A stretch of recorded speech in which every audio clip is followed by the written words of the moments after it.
Hi guys. Sorry. No, you didn't. Yes, I did. Yeah, professional.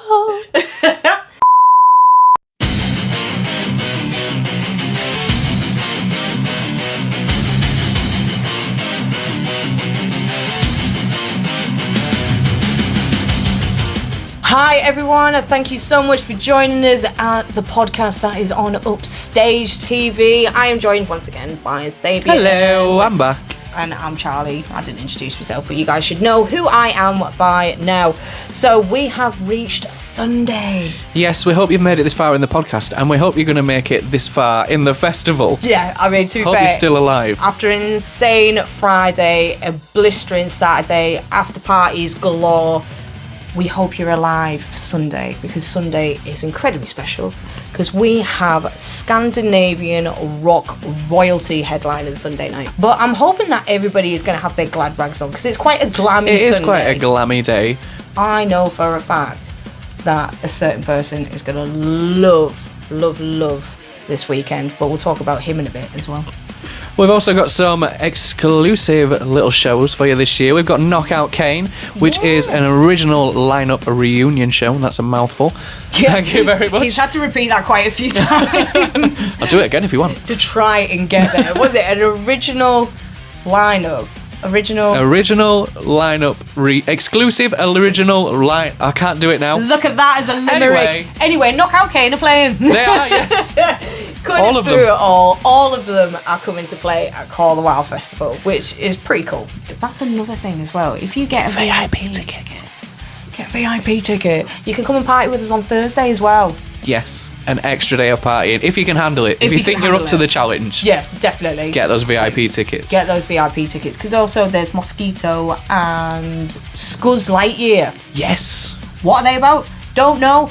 If you don't know either, that means you've got to come and find out. Yeah, definitely. So anyway, but mentioning a cracking end to a Sunday night, we have got Scandinavian rock royalty. That is Mr. Michael Monroe. He's stupidly talented and an amazing frontman. Plays so many instruments, and it makes me quite jealous. Saxophone, harmonica, I believe. There's probably something else like a piano. Yeah. I mean, why don't we try and get him together with the trombone guy? If anybody doesn't know who the trombone guy is, you need to get to know.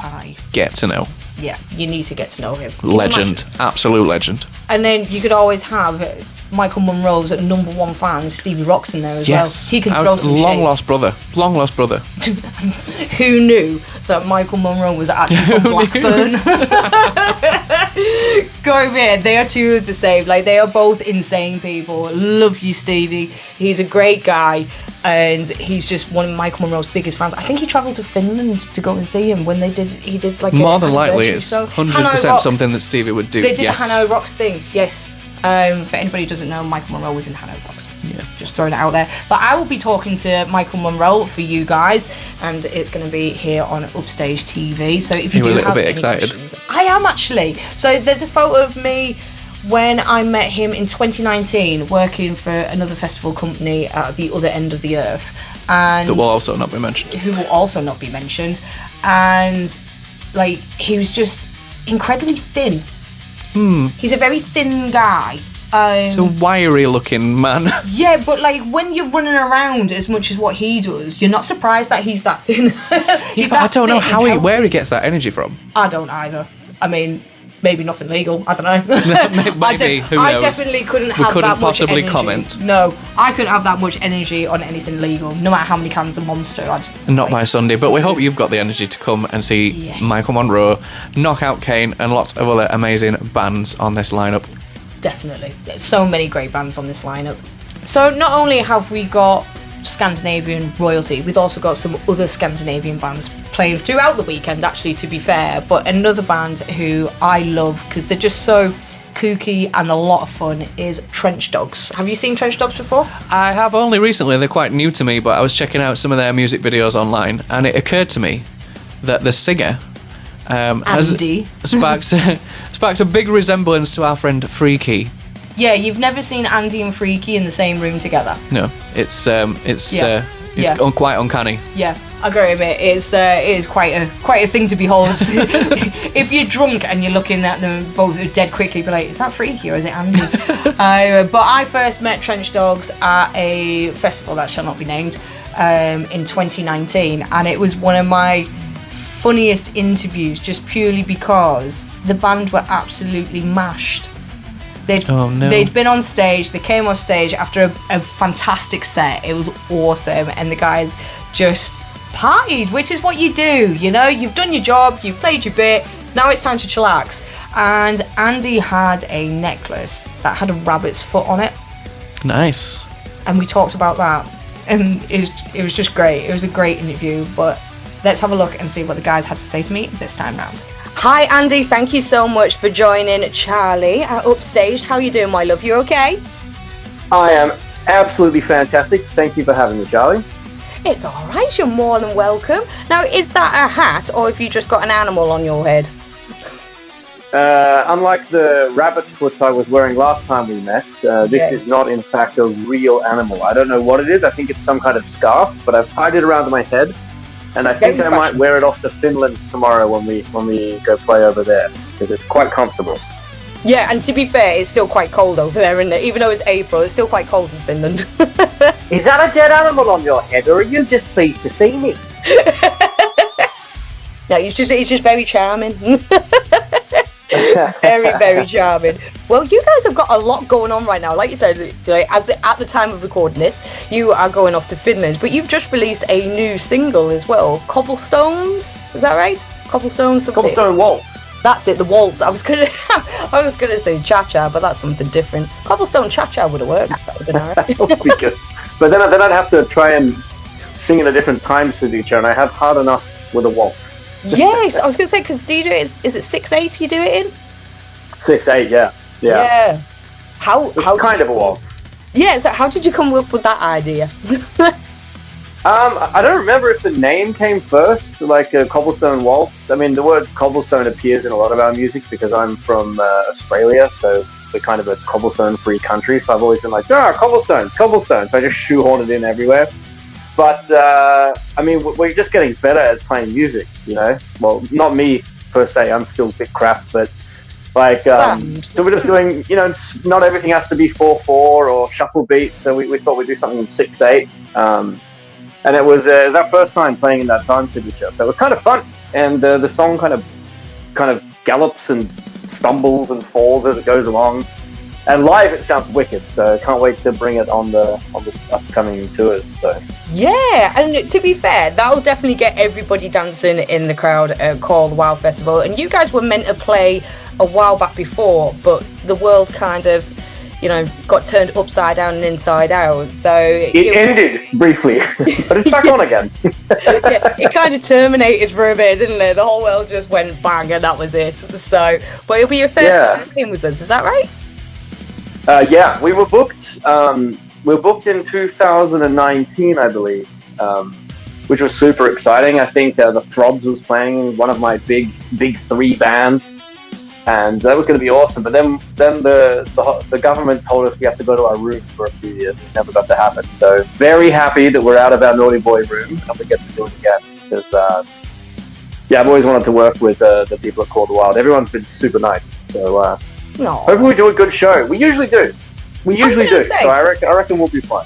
I was going to say, I followed you guys for years, and a long time ago, once upon a time, working at another festival, I first met you guys. We were all very, very drunk, but we had a great time, and you put on a stunning performance, and I love the gin beat. That's always one of my favourite tracks, and you get everybody dancing and moving and things like that. Do you come up with the choreography, or do you just kind of go with the flow? Because even in the music videos, you're still quite all out there. I don't know how to put it. Well, I can't dance for shit. It's like that quote from Red Dwarf where it's like, I've seen people on fire move better than that. Yeah. I would say there is zero choreography whatsoever. But we're not really about that kind of, we just go up there and have a good time. We just monkey around. I'm trying to, I've been playing music for, about 18 years. I've been trying to figure out the dancing on stage thing, and I can't do it yet. But someone did give me some really sound advice recently, where it's like, you just play drums with your feet. So I mean, for the last year, I've been working on that, where you're like, all right, so there's the snare drum, there's the bass drum, you bang your feet on those beats, but I still look absolutely ridiculous doing it.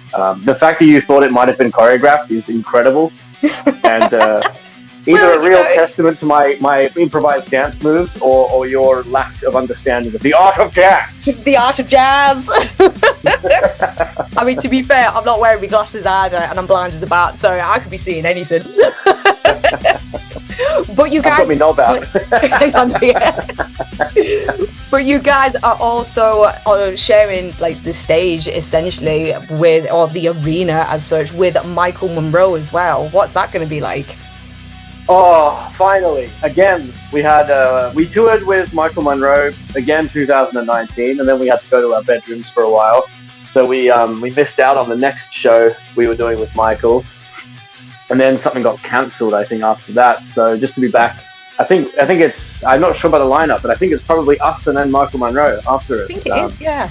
Oh no, those guys are awesome. Kane. I think there's yourselves, then Knockout Kane, and then there's is it Knockout Kane? Yeah, Knockout Kane, and then. Well, you're forgetting about which stage we're on. So technically, you're on stage 2, aren't you? So technically speaking, that's right. Yes. So we're headlining stage 2. So there's us and then Michael. Oh, that'll be awesome. So you're literally going to come off the stage and you're just going to see Michael like glide on past you magically, like he always seems to do. Yeah. Those guys are awesome. We've only got to play one Swedish tour with them. And dear God, please have us more. But they were just so fun to work with. Like, I mean, just to see a lot of these old guys, I mean, not old guys, these guys have been doing it for a long time. They get a bit like kind of jaded. You know, they get to the venue, someone else sets everything up, they then sound check, then they go back to the bus, and then they go back to the bus after the performance. It was super cool each night to see like Michael Monroe and Steve Conti, like after every show they were outside just debriefing, like that part was great, that was awesome, this was cool, kind of like the stuff that we do as a small younger band.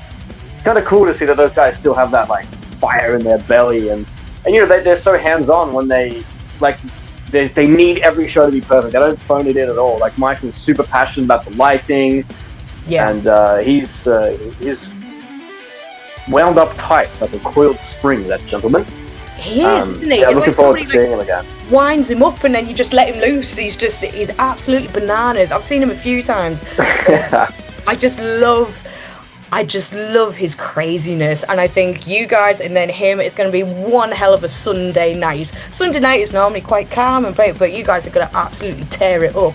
But you guys are also coming to the UK and with Continental Lovers as well, aren't you? Yep, and the Suicide Bombs from Norway.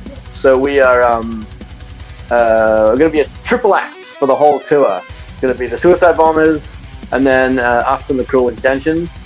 So the four Cruel Intentions, a bunch of nice British lads, are going to be surrounded by a bunch of Scandinavians that are fake Scandinavian like myself for a week and a half. You know, playing all over. We're going to be obviously down in the south of England. You know, a bit of I don't even remember, but London and Bristol and Bristol rings a bell. Wolverhampton, Newcastle, Edinburgh, Scotland.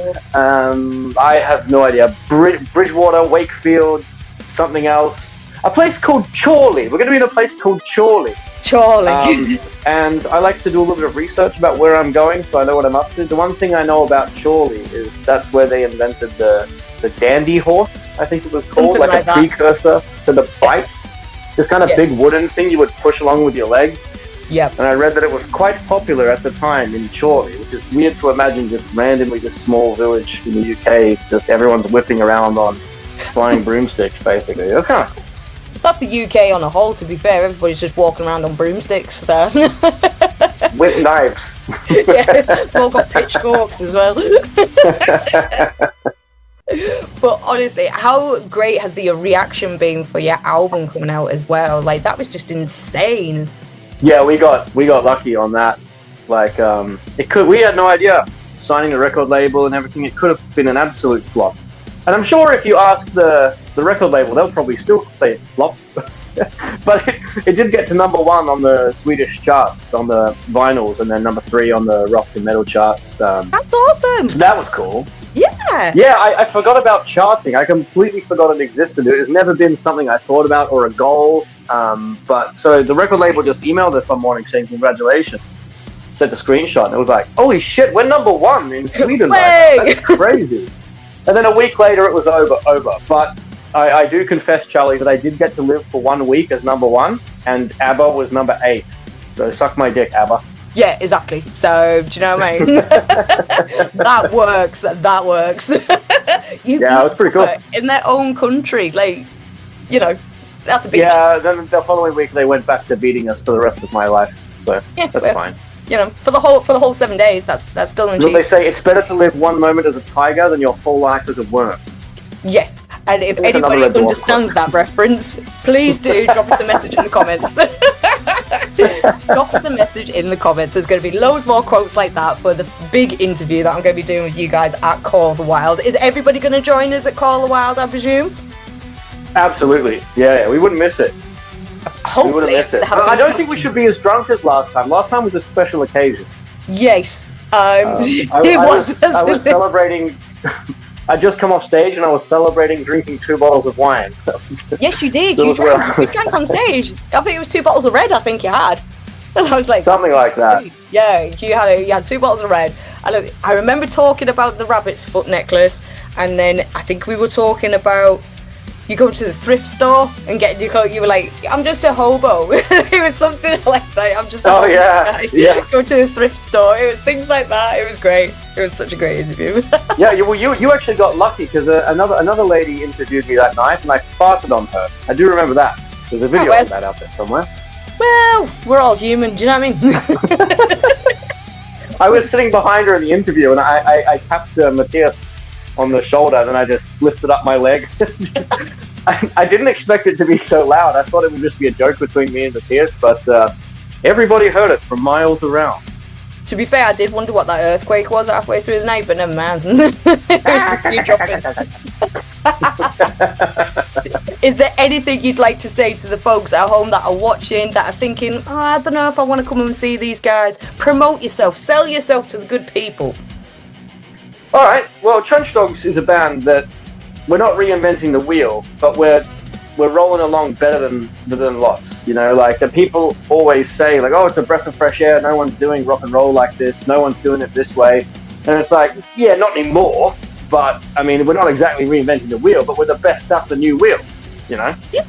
We're just a good. So we've been doing this now for so long. Going on, we started in 2013, so we've kind of got pretty good at just turning up and playing a rock and roll set.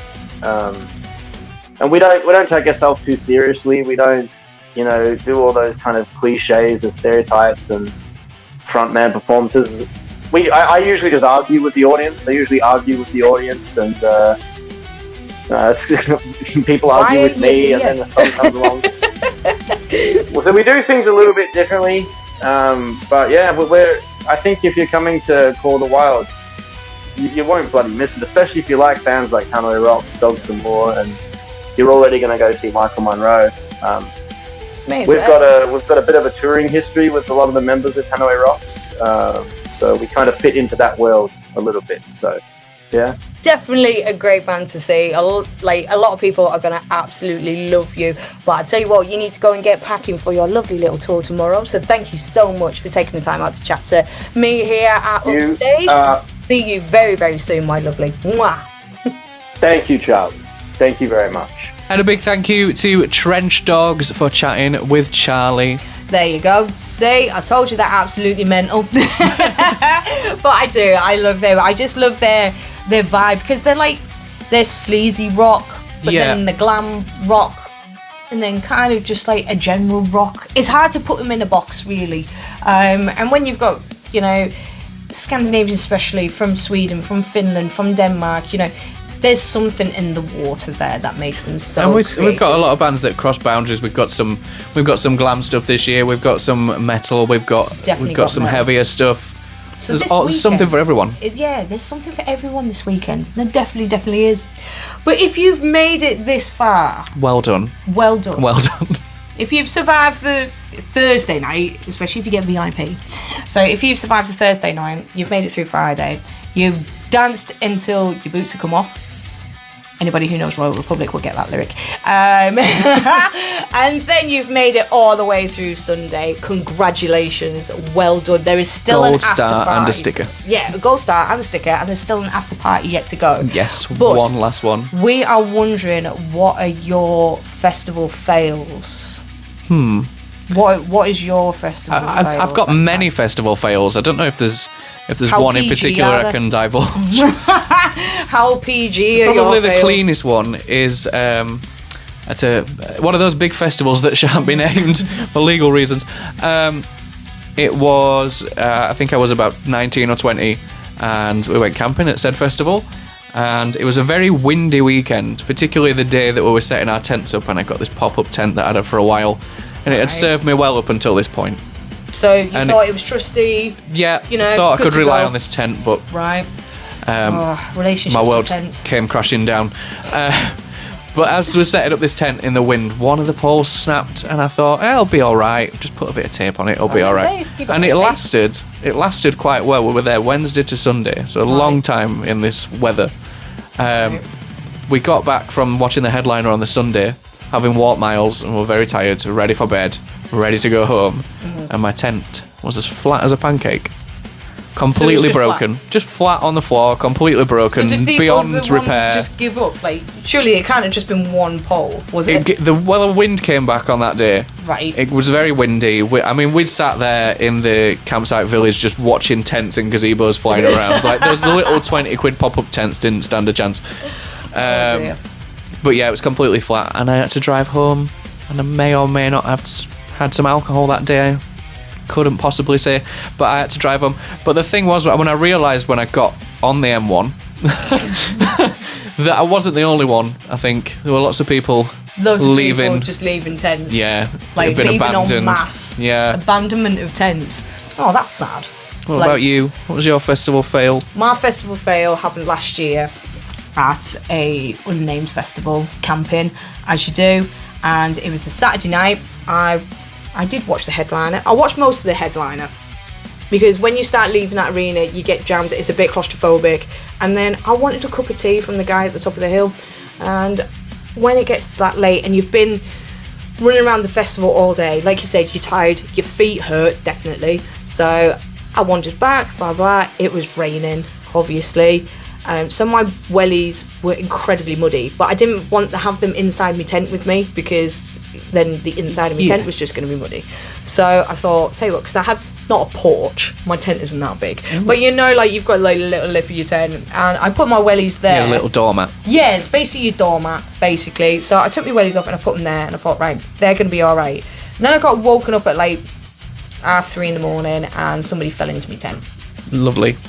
Just like kind of like wobbled and went, so they didn't completely. Well, we'll fall not in talk for about me. people falling over guide ropes and hurting themselves, shall we? No, we will not. That's talk a festival about that. fail. That's a festival fail for somebody else to divulge.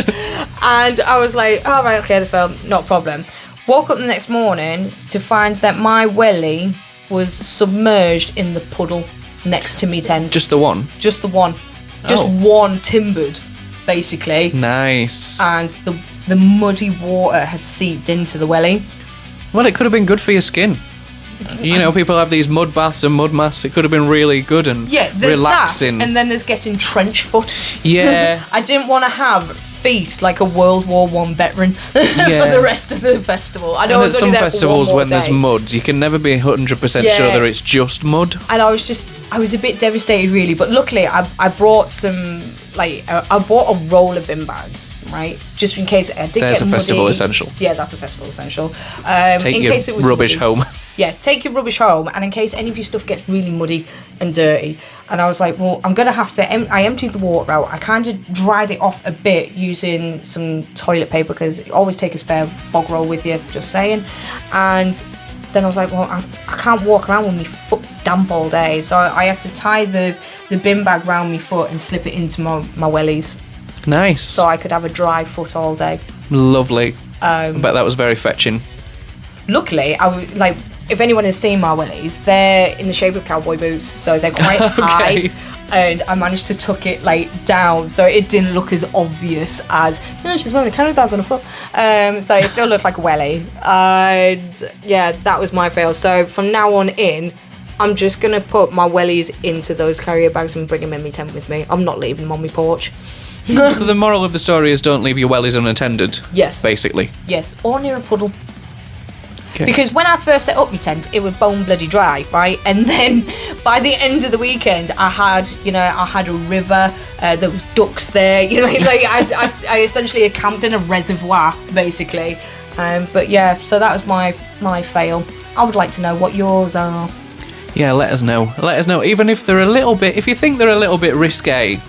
We do like a risque story. Yeah, they're probably every now funnier, and then. to be honest. I bet you've got a few of them that you could share, but you're just not I'm gonna. sure I have. I probably could share them, but I won't. You could share yours, though. Just out of decency, he's not going to. But if you find him at Call the Wild and he's had a tequila rose or two... Yeah, I might ask tell him. you. Just not on film. Just have an ask. Why not? Well, I'm afraid that's about it from us. You've made it this far, so thank you and well done. Yeah, for putting up with the pair of us. We hope you'll make it to the end of the festival in one piece. Yeah, and we'll see you there. No injuries, none of that, But yeah, we're definitely going to see you there. So don't forget, Sabian's going to be running around with one of these things. I am. I'm going to come and find you all and have a nice little chat. Yes, whether you're in the wolf pack, in your tent, on the bog, you might come and stand outside the bogs. Have a natter with you there. Yeah, why not? Do it. Toilet Confessions. Isn't it Cubicle Confessions, that advert on YouTube that you see all the time? I don't know, it's starting to sound a bit George Michael to me, and I'm not about it. What a guy, George Michael. Just saying.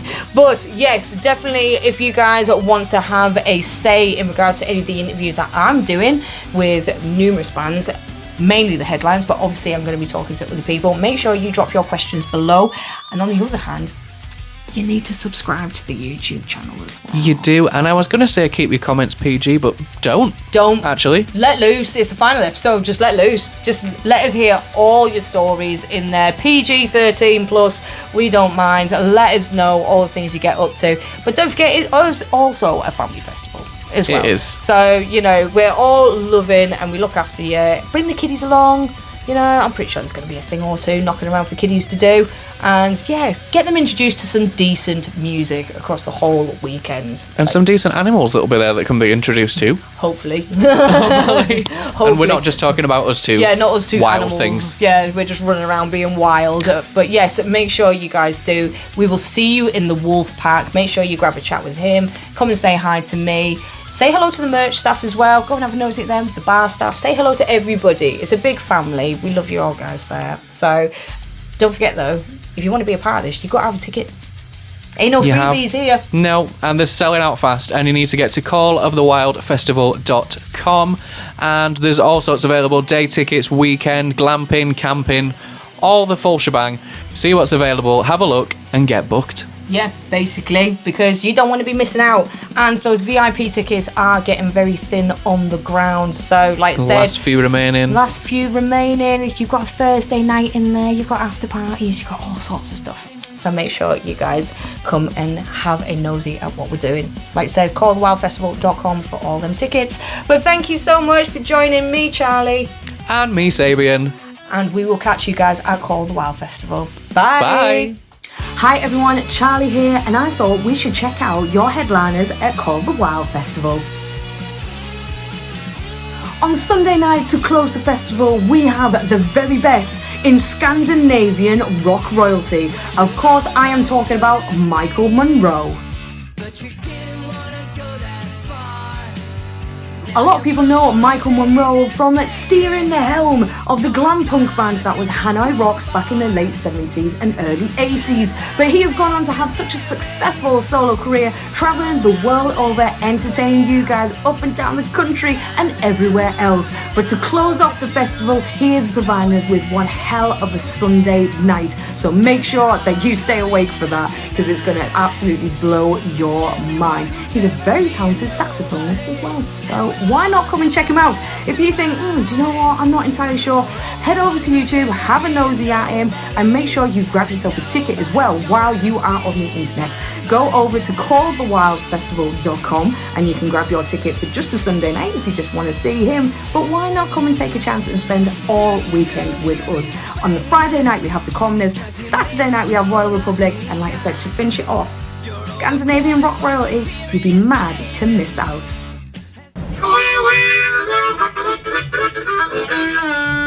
Hi, it's Michael Monroe. Me and my band are excited to be headlining the Call of the Wild Festival in England, and it's going to be a great show. Tickets are going fast, so get yours. And we'll have a great time. We'll rock like you know what. All right? See you down there.